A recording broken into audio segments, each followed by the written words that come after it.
Hello, and welcome to English Lessons for Grade 10, Unit 1, Episode 1. In this episode, we're going to be learning some new vocabulary items, and we're going to get some tips for the reading comprehension questions. I'd like to begin this lesson by asking you a question. Do you think we are what we eat?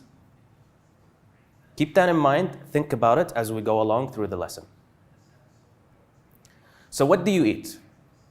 Do you eat healthy food or do you eat junk food? What did you eat for breakfast this morning? Was it pancakes or did you eat eggs and oatmeal? Now, how could your breakfast be healthier? First of all, if you are eating junk food, then you need to know that sodium can be found in many foods that are served at fast food restaurants. Here is our first vocabulary item for this episode. Sodium is a noun and it means a chemical found in salt. For example, eating too much sodium may raise blood pressure and can cause other health issues. The next vocabulary item is organic. It's an adjective and it means produced from living things. For example, organic food is now widely available. You can find it everywhere.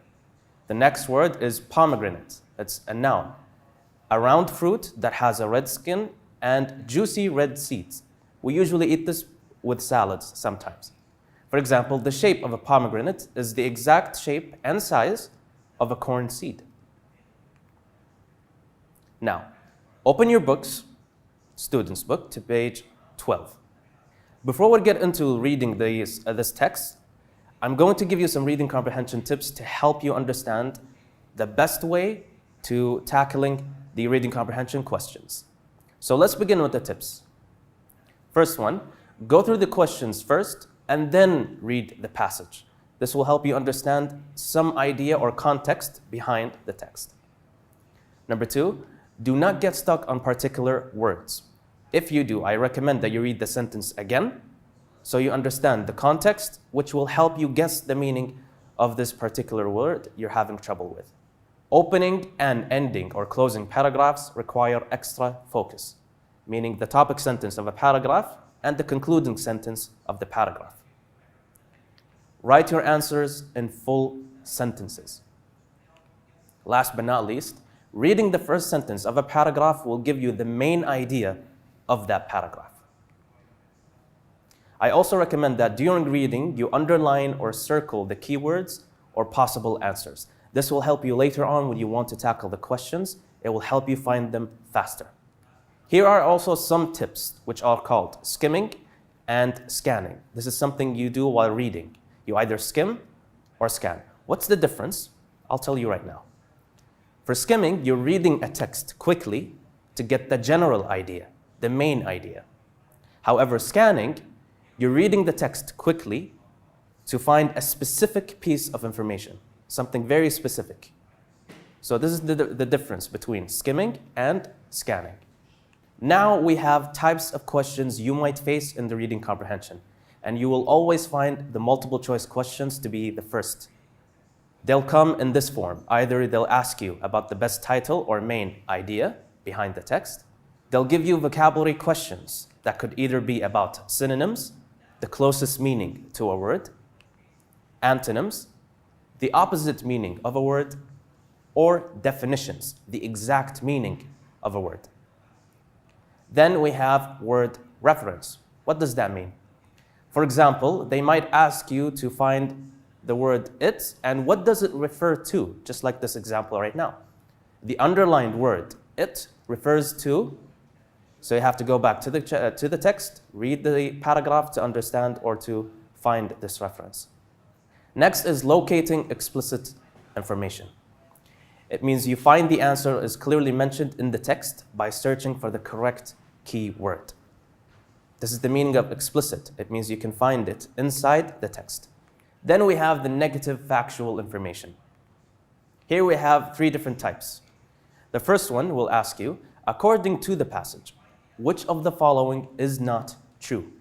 Or it could ask you, all the following statements are true except, so there's one statement that is false. The last one, according to the passage, all the following statements are false except. So only one true statement. The last type of multiple choice question you'll be facing will be the purpose of the writer or the moral lesson. After that, once you're done with the multiple choice, you'll be facing the productive questions. So basically, these are questions and you give them a short answer. The first type of the productive question is called the explicit question. You will find the answer clearly mentioned in the text. For implicit question, the answer is implied, but it's not given explicitly in the text. So you understand it, but you will not find it inside the text. Now, this is another tip that I could give you. Let's read the questions of the text first, then we go ahead and read the text together. We have number 1, what is the main idea of the first paragraph? Number 2, which best defines the word combat or combat as used in line 20? The underlined word they in paragraph 2, line 14, refers to. This is word reference. Number 4, according to paragraph 3, why are antioxidants so good for our body? Number 5, how can dark chocolate help diabetics? And number 6, what is the difference between good and bad bacteria? So these are the questions, and we understand what the text could be about.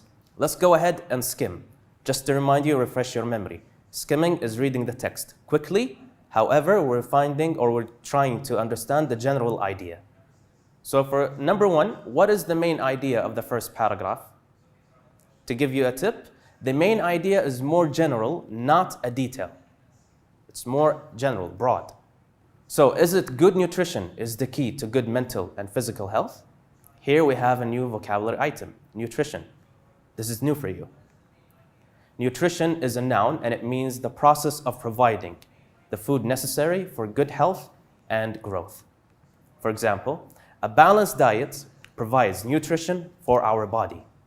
The next word is malnutrition. So if nutrition means you're getting the necessary elements in your food, malnutrition is the opposite. It means not having proper nutrition. For example, in Africa, there are a lot of children suffering from malnutrition. They don't have proper nutrition. So we have the second option here for the first question. Does the main idea, or is the main idea, homemade meals are full of natural ingredients? Or is it homemade meals are healthier than fast food? Or is it the last one? It is not easy to maintain healthy diets. Here is the first paragraph. So what is the main idea? I'll give you a few seconds to find it, then we'll look at the answer together.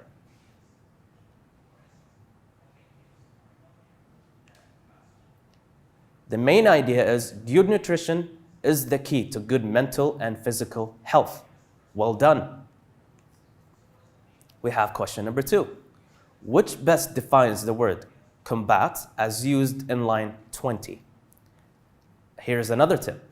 This is an unfamiliar vocabulary. It's asking you for the definition. So is the definition of combat improves the immune system or treats everything? Does it mean stops diseases from happening or contains stimulants?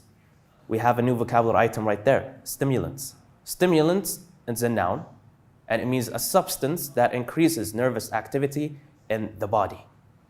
For example, it is well-known fact that caffeine is a stimulant. It increases the nervous activity in the body. So this is the paragraph that we need to find the meaning of combat from. I'll give you a few seconds to understand the context so you can guess the meaning.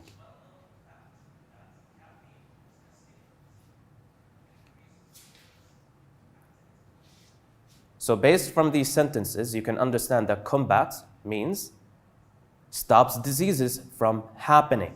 Excellent job. If you got it right, excellent. If you didn't, try again in the next question. The underlined word they in paragraph 2, line 14, refers to. Again, just to remind you, this is a word reference. We have the word they and we need to know what it refers to.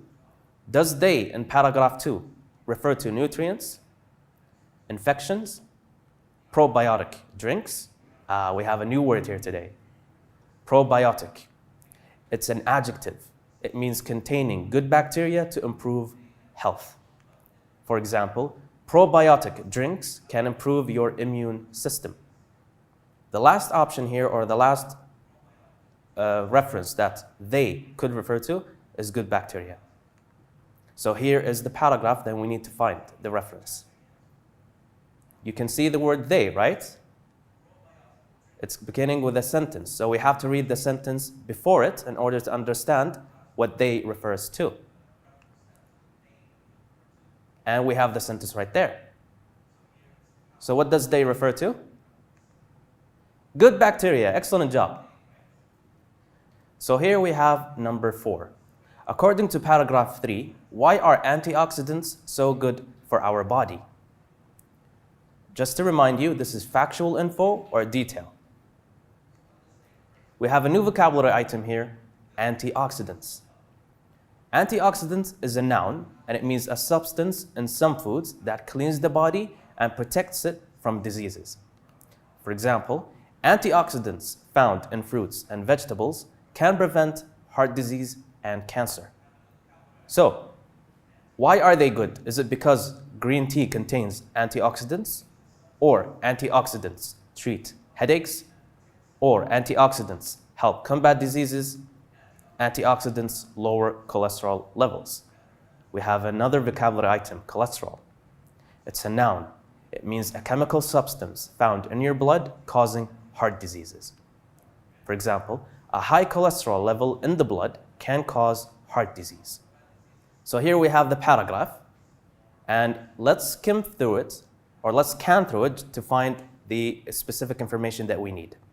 Why are antioxidants so good? I'll give you a few seconds.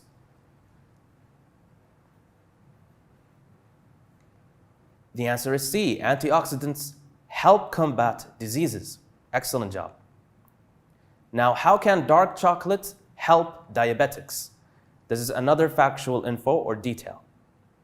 This is the paragraph for dark chocolate. Scan it through.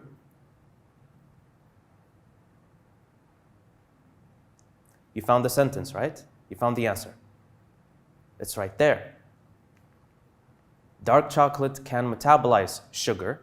And the second answer, before we get into the second answer, we have a new vocabulary item here. It's metabolize. Metabolize is a verb. It means to change food in the body. For example, our bodies constantly metabolize the food we eat. The second answer for how dark chocolate can help diabetics is it could lower blood pressure. Number 6, what is the difference between good and bad bacteria? This is also factual info or detail. We can find it in probiotic drinks. I'll give you a few seconds, and it's underlined right there. So you have more than enough time to find the answer.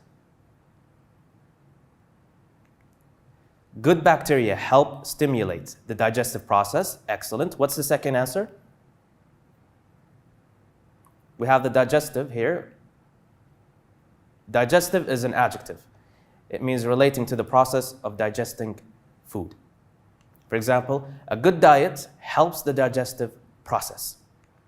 So the first answer, good bacteria help stimulate the digestive process. And the second one, aids the absorption of nutrients. We have a new vocabulary item here as well. Absorb is a verb. It means to take in or soak up energy or a liquid or other substance by chemical or physical action. For example, plants absorb energy from the sun. For the bad bacteria cause infection and illness. We have the word neutralize, which is a verb. To make substance chemically neutral. There's an antonym. The opposite of neutralize is enhance or allow. So this is the example that we have for neutralize. Good bacteria help neutralize the bad bacteria that can lead to infections and illnesses. So this is what we did so far. We extracted relevant information after reading a passage. We tackled multiple choice questions and productive questions. And at the end, we used new vocabulary items and sentences. Thank you for watching, and I'll see you in the next episode.